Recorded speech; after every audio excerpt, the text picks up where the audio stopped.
Bapa kami yang bertata di surga, sukacita siang hari ini dimanapun kami berada, setiap saat dan waktu kami rindu Engkau Tuhan. Apapun persoalan dan permasalahan hidup kami manusia, tetap kami mendekatkan diri kepadamu setiap saat dan waktu. Kami tak peduli pada siapapun, kami hanya peduli pada Engkau, Sang Pencipta kami yang beri kami nafas hidup dan kekuatan kesehatan setiap hari. Dimanapun kami berada, kami akan selalu bersembahyang, memuji, menyembah Engkau, beribadah. Dalam segala keadaan kami yang kotor ini, penuh dosa, penuh noda, tapi kami setiap hari mau bertobat. Ampuni kesalahan kami, baik melalui pikiran, perkataan, perbuatan kami.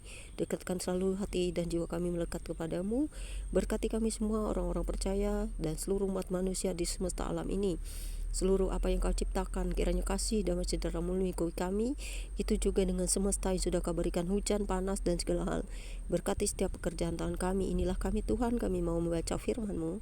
Selalu terangi hati dan jiwa kami dengan Roh Kudus-Mu. Kami percaya bahwa kekuatan firman lebih dahsyat dari apapun yang ada di dunia ini, karena Engkau adalah harta terbesar kami, dalam nama Yesus, amin. Pembacaan Alkitab pada siang menjelang sore hari ini terambil dari Amsal 17 ayat 1 hingga 28.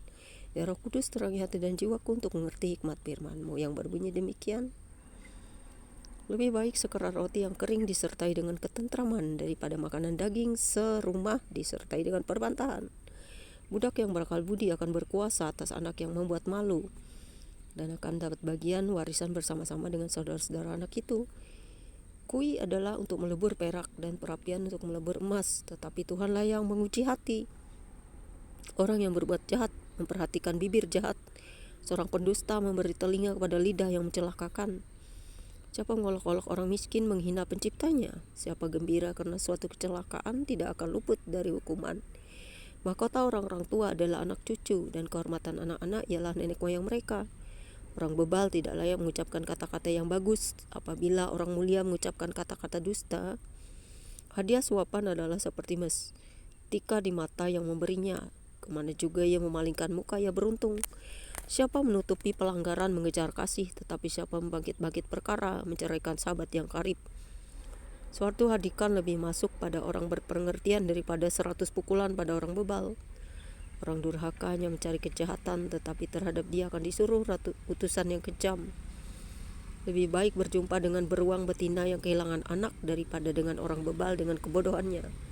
Siapa membalas kebaikan dengan kejahatan, kejahatan tidak akan menghindar dari rumahnya. Memulai pertengkaran adalah seperti membuka jalan air, jadi undurlah sebelum perbantahan dimulai. Membenarkan orang fasik dan mempersalahkan orang benar, kedua-duanya adalah kekejian bagi Tuhan. Apakah gunanya uang di tangan orang bebal untuk membeli hikmat, sedang ia tidak berakal budi?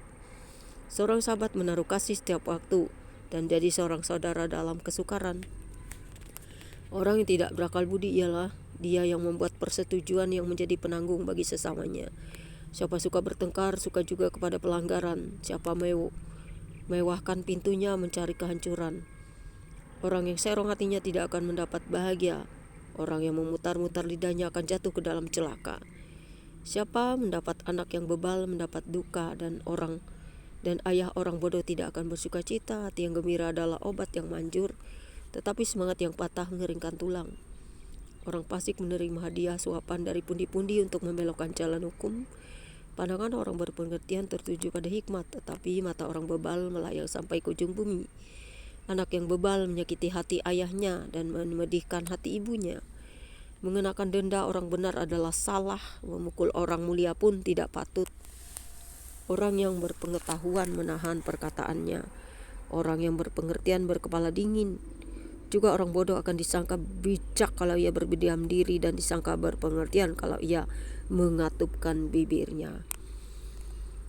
Ya Tuhan, sama seperti yang kualami setiap hari, bahwa aku akan selalu menahan diri, tetapi pada saatnya aku juga tidak dapat bersabar terhadap orang yang bebal, orang yang fasik, orang yang suka mencari-cari perkara dan mencari pertengkaran, sehingga meluaplah segala rasa hati dan juga kemarahan. Dan juga itulah Tuhan mengapa kami mau membaca Alkitab setiap hari, agar kami diterangi dengan Roh Kudus-Mu, supaya mengerti, memahami akan nasihat dan firman-Mu, supaya kami tidak terus di dalam kegelapan, tetapi meminta mohon ampun kepadamu jika ada orang yang selalu memulai pertengkaran dengan kami, dan lebih dahsyatnya mulut kami juga keluar api yang bisa membuat marah juga.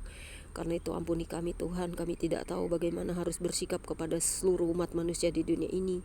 Karena setiap hari bisa bertengkar, bisa saling marah, bisa saling benci, bahkan ada di berbagai tempat bisa saling membunuh, bertengkar, berkuasa dan sebagainya.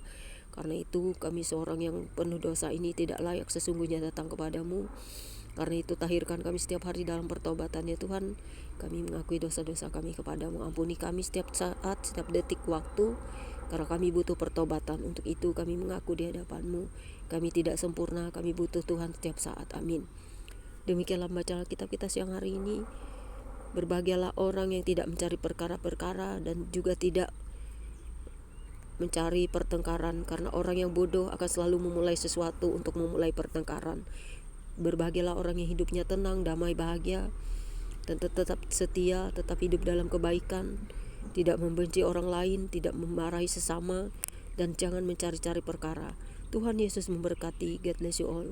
Bertobatlah kita semua, aku pun setiap hari begitu. Aku tidak tahu bagaimana bersikap kepada manusia lagi. Setiap perbuatan baik kita selalu dianggap salah. Banyak hal yang membuat kita diuji dalam iman dan percaya kita. Karena itu saudara-saudara tetaplah kuat.